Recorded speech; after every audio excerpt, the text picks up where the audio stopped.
World News Today, brought to you by Admiral Corporation in behalf of Admiral distributors and dealers all over America and in many foreign lands.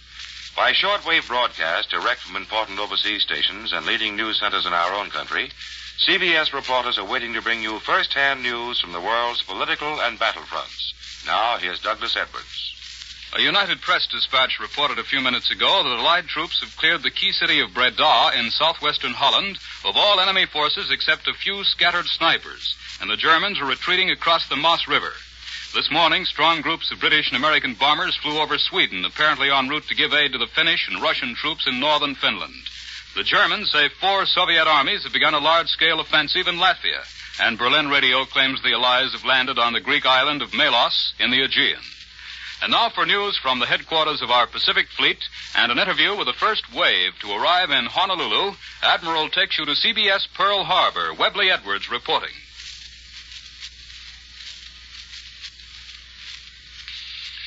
Fleet headquarters is readying a report on the second battle of the Philippine Sea. But at this hour, the details are still in the mill, we say. All report coming from the battle area, however, indicate that this naval battle was a blazing, thundering affair.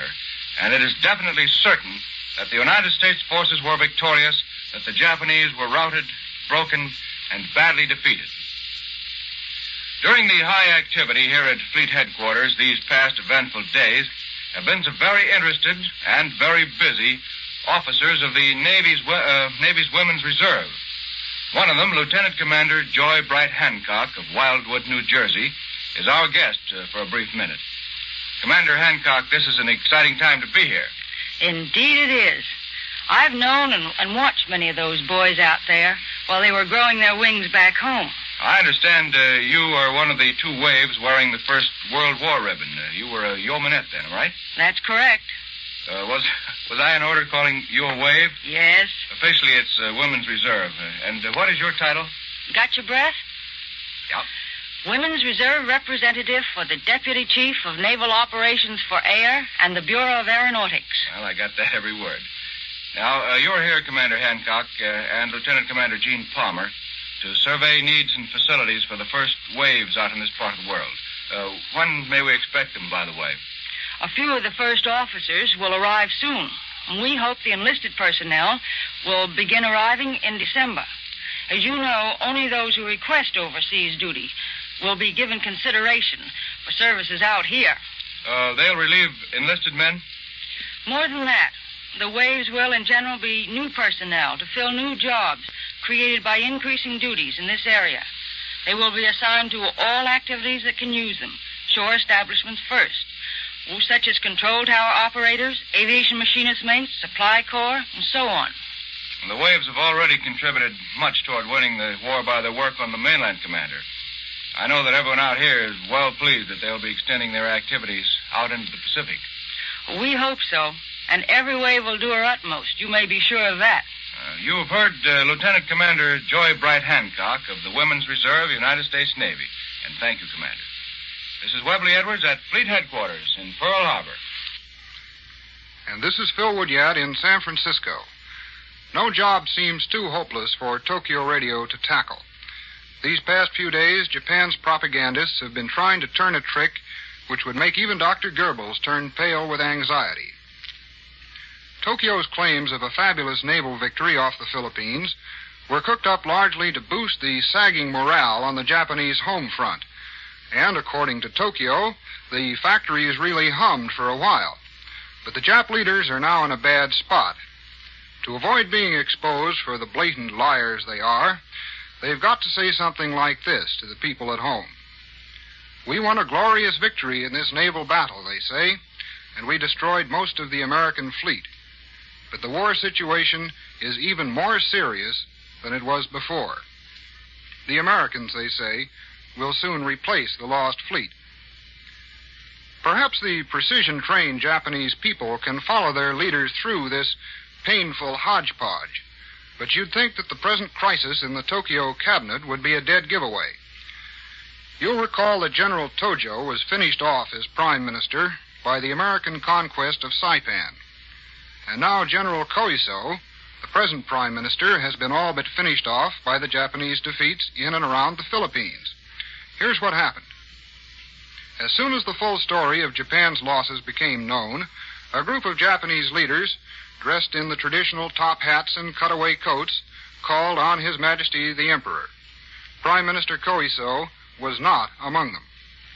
When they came out, Koiso found that he had an even dozen of new advisors, each with the rank of minister. And Tokyo says that these men will have the power to advise not only on economic matters, but on material and spiritual matters as well, which just about covers everything. Both Tojo and Koiso are men of the Kwantung Army, that powerful group of militarists who rule Manchuria and who also ruled Japan in Tojo's day. But no Kwantung leaders are in this new board of advisors. In fact, the only Army officer in the lot is a harmless, retired 80-year-old general. As for the rest, there's one old admiral, 4 industrialists, a couple of politicians, a banker, a farm expert, a university president, and a newspaper publisher. These are the new leaders of Japan. It's clear that with nothing to its credit but a series of defeats, which have been getting worse and worse, the Kwantung Group is just about all washed up in Tokyo. But this doesn't mean that all these civilians are a peace group. The powers they represent have been trying to push into the government ever since Pearl Harbor, and they didn't like Tojo's one-man army rule. Tojo's defeat at Saipan let some of them in. Koiso's defeat in the Philippines has pushed the door wide open. Japan will simply try a new system now. Tokyo calls it a rejuvenation of the government. These new rulers will try very hard to fight the war better, and they'll try to keep everybody happy by giving all groups a voice in the cabinet. But about the only thing that keep them in for long would be the destruction of the Allied navies, and that's not like to happen. I return you to Admiral in New York.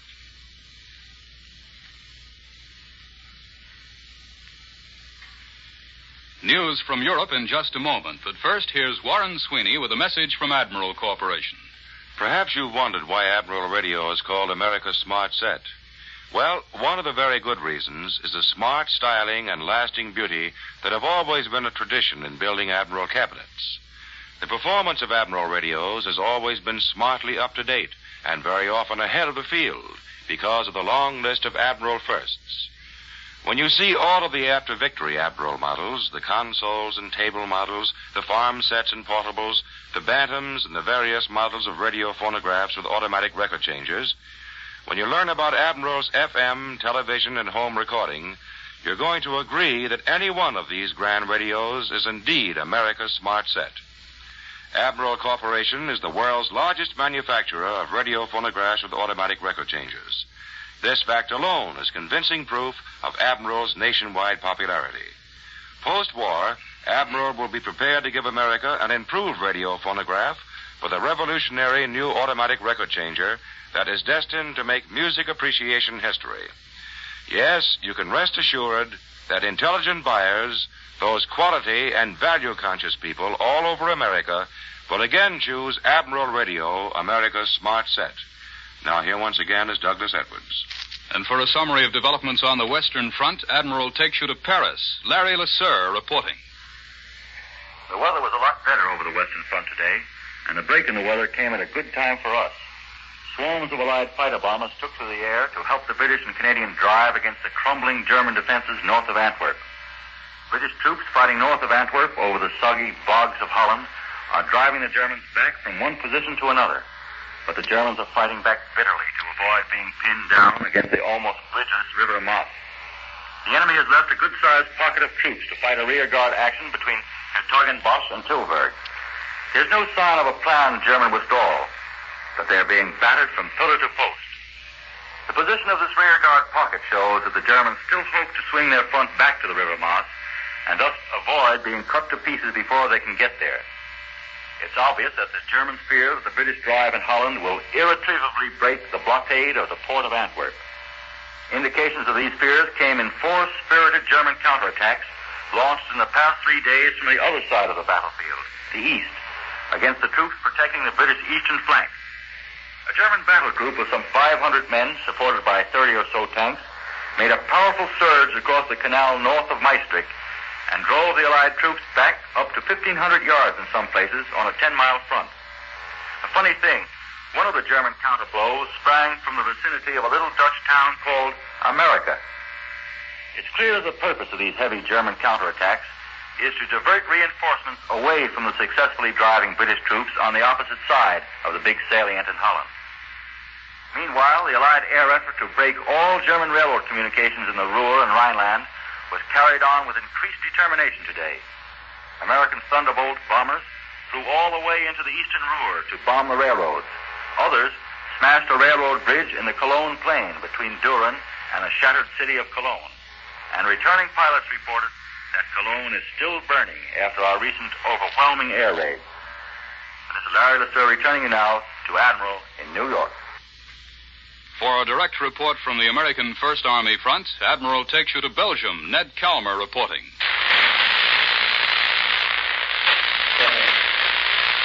This is a story that typifies the situation behind the American lines in Germany today. It's a story that has its humorous as well as serious aspects. You might entitle it, A Town in Search of a Mayor. For more than a week now, the city of Aachen has been officially in American hands. All resistance has ceased, and the defending garrison has formally surrendered. The battle lines have moved eastward beyond the city.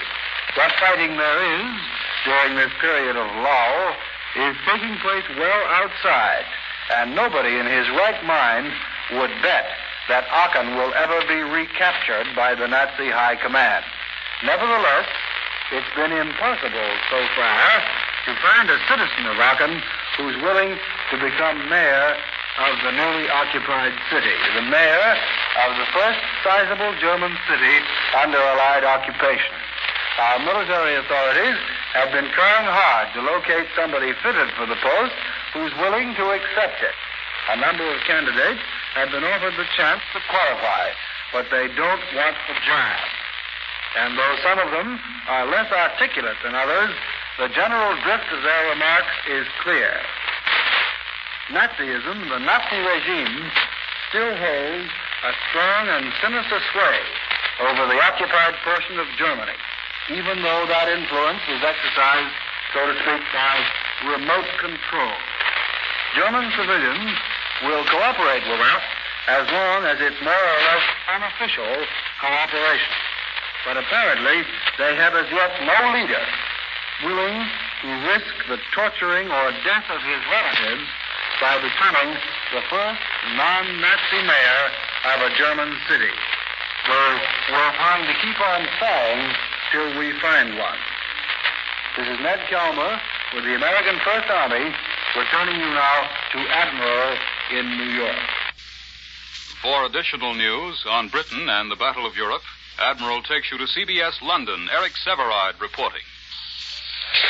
Today, London's press gives great headlines to the story of General Stilwell's recall from China. So far, there is no attempt at explanation. Real knowledge here of the problem in China is confined to a small circle. There has never been in England the same emotional feeling about China there was in America. There has never been any real indication from the British government that it believed China could contribute very much to the defeat of Japan and was therefore worth a serious reinforcement effort. That effort has been American, and it was obvious in Chongqing that Stilwell was a driving force behind it. He struggled relentlessly. He had to work with men to whom form, face, and favor were everything, and for that he had no time. Whatever his quarrels with Chinese leaders, and they are not a new development, there were many intelligent Chinese there who looked upon him as their country's greatest friend. For he believed two things passionately: that Japan must be defeated on the soil of China, and that the Chinese army, despite its state of inefficiency, could be hammered into an effective fighting force. That was his mission and his dream. Yet he found himself in a position where every military proposal had to be considered by the Chinese in the light of its political effect upon the status of the Chinese communists, or this provincial governor, or that local warlord. Stilwell is simple and direct, not only in speech but in action. and it is impossible to move in straight lines when you find yourself in a labyrinth. Very little of the complex China story is known to the British people, perhaps not so much more to Americans. But nearly all Americans in China, both military and civilian, did believe that the whole situation should have been explained long ago. Some reporters, including this one, have tried. They found themselves censored and stopped by the War Department in Washington for what it believed were considerations of military security, by the State Department for what it called diplomatic reasons. In most battle theaters, Allied leaders have the comfort of knowing that their people at home have some appreciation of their problems. Those leaders in China have not. This is Eric Severide in London. I return you now to Admiral. It's still a very slow and very tough fight on the Italian battlefields. For a summary of the latest developments, Admiral takes you to CBS Rome, Farnsworth Fowle reporting. The Italian front has been under the influence of bad weather, and there isn't much change to report. The Canadians have moved ahead a bit on the west coast, the Brazilians on the west coast. The American advanced elements have been withdrawn from what are called exposed positions on Mount Mazzano. The Air Force was mostly grounded again. Some light bombers crossed the Adriatic to attack shipping on the Dalmatian coast. They had to drop their bombs through the clouds. A small force of B-17s went to Klagenfurt in Austria to bomb an aircraft factory. It was the same story there. But late yesterday afternoon, the weather cleared over northwestern Italy, and P-47 fighter bombers made the most of their opportunity, claiming 17 locomotives, 33 cars, and 36 motor vehicles destroyed. That's a pretty good average for only 65 sorties. The British, moving north in Greece, have pushed their way along the highway where it swings inland past Mount Olympus of the gods. Advancing 60 miles northwest from Larissa, they've brought artillery to bear on the German rearguards in Kozani. The big port of Salonika is 70 miles away to the northeast, and the frontier of Yugoslavia is only 40 miles north of Kozani. By the sound of it, the British have crossed the river Aliakmon and have entered that traditional Balkan no-man's land, Macedonia. It isn't really a country or a nationality. Greek Macedonia is pretty thoroughly Greek by this time. But further north, across the border of Yugoslavia, Serbian and Bulgarian influence have been at odds for 60 years. It looks as though the first junction of British and Red Army ground forces would take place in this area. That was Farnsworth Fowle in Rome. And now for an interview with the Chief of the Field Service, Army Ordnance, just back from a 20,000-mile trip in the Pacific. Admiral takes you to CBS Washington. Joe McCaffrey reporting. When giving credit to our forces fighting in all parts of the world, there may sometimes be a tendency to overlook the work which is done by the service units of the Army. One such valuable organization is the Army Ordnance. Today, as our guest, we have the man who took Detroit to the fighting fronts, a man who is in charge of one of the largest assembly lines with headquarters in such out-of-the-way places as jungles and battle-scarred Pacific Islands.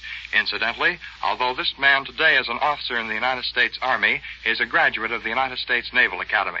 He is Brigadier General Julian S. Hatcher, Chief of Field Service for the Army Ordnance. The general has just returned from a 20,000-mile inspection trip of ordnance field installations in the Pacific, including those which were our farthest west before General MacArthur's troops invaded the Philippines.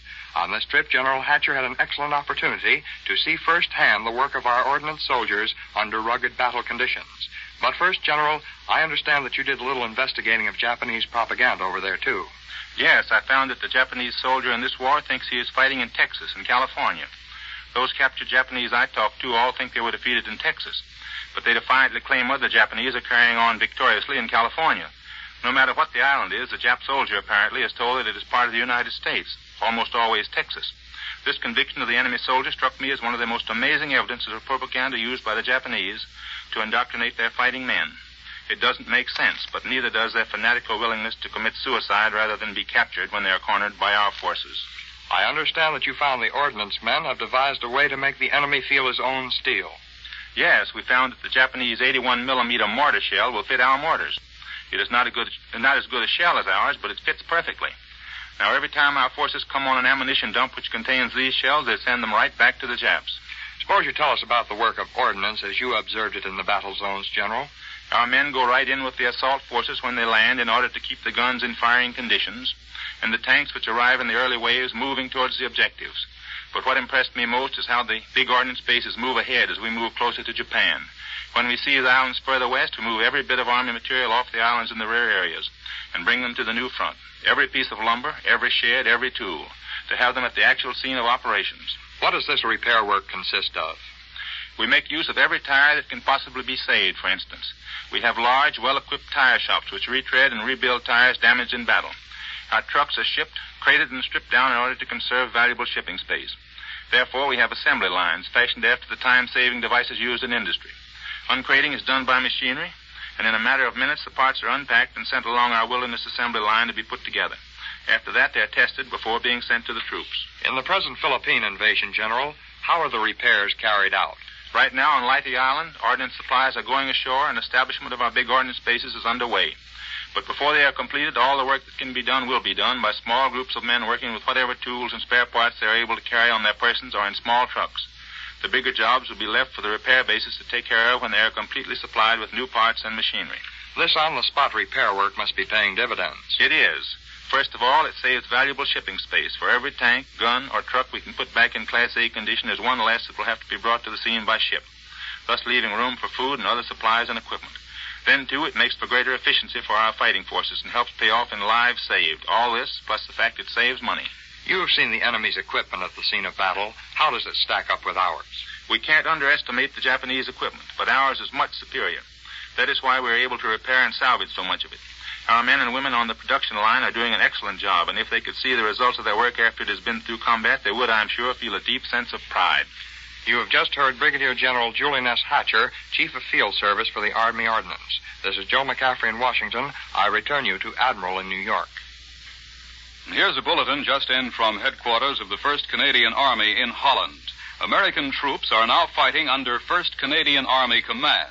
They've captured several villages, and all of Breda, except the northern portion, has been cleared by Polish troops. A Berlin broadcast announced the evacuation of the communications hub of Oce, 34 miles southwest of Jelgava in Latvia today. That stands on a main rail line between Riga, Jelgava, and the Baltic port of Lipaia and controls roads running westward. But when Latvia is finally cleaned up, the Russians will have accomplished three things: removal of a threat to their flank as they drive on East Prussia, release of a considerable number of divisions for employment against East Prussia or elsewhere, and a very considerable shortening of their front, thus simplifying their supply and transport situation. And now, once again, here is Warren Sweeney with a word from Admiral. Maybe you think you've seen some attractive kitchen stoves, but you haven't seen anything until you've viewed the newly styled, gleaming white and chromium beauty of the post-war Admiral electric ranges. There's an old saying that beauty is only skin deep. Well, there are so many exclusive features built right into the new Admiral electric ranges that you will quickly agree their beauty goes all the way through. But you'll have to see them to appreciate them. Take, for example, the Admiral 5-way timer. This miraculous timer is simply beautiful in its operation. It makes automatically timed cooking possible in the oven, in the complete meal cooker, the surface units, or the cooker and one surface unit in combination. You can automatically time any appliance, too, such as a coffee pot that you plug into the convenience outlet. No timer has ever been so easy and so simple to set as the Admiral 5-way timer. We know that most of you will agree to the many advantages of electric cookery, such as cleanliness, coolness, convenience, speed, safety, economy, and healthfulness. You know it's the modern method of meal preparation, and practically everyone knows of the leadership of Admiral Radio, America's smart set. So when you see the beauty and years-ahead features of the Admiral electric ranges, you'll agree that Admiral has done it again. It's another Admiral first. We should all buy more and more war bonds and hold them. True, the war news from all fronts has been good. But the more our armies are on the offensive, the greater the need for the supplies that our war bonds buy. Not one of us can slacken our efforts now. Let's buy them and hold them till the job is done. World News Today is brought to you each Sunday at this hour by Admiral Corporation, makers of Admiral Radio, America's Smart Set, and post-war makers of Admiral dual-temp refrigerators, Admiral home freezers, Admiral electric ranges. Be sure to listen again next Sunday when Admiral brings you World News Today by shortwave, direct from leading news centers of the world. This is CBS, the Columbia Broadcasting System. This is the WBBM Air Theater, Wrigley Building, Chicago 11.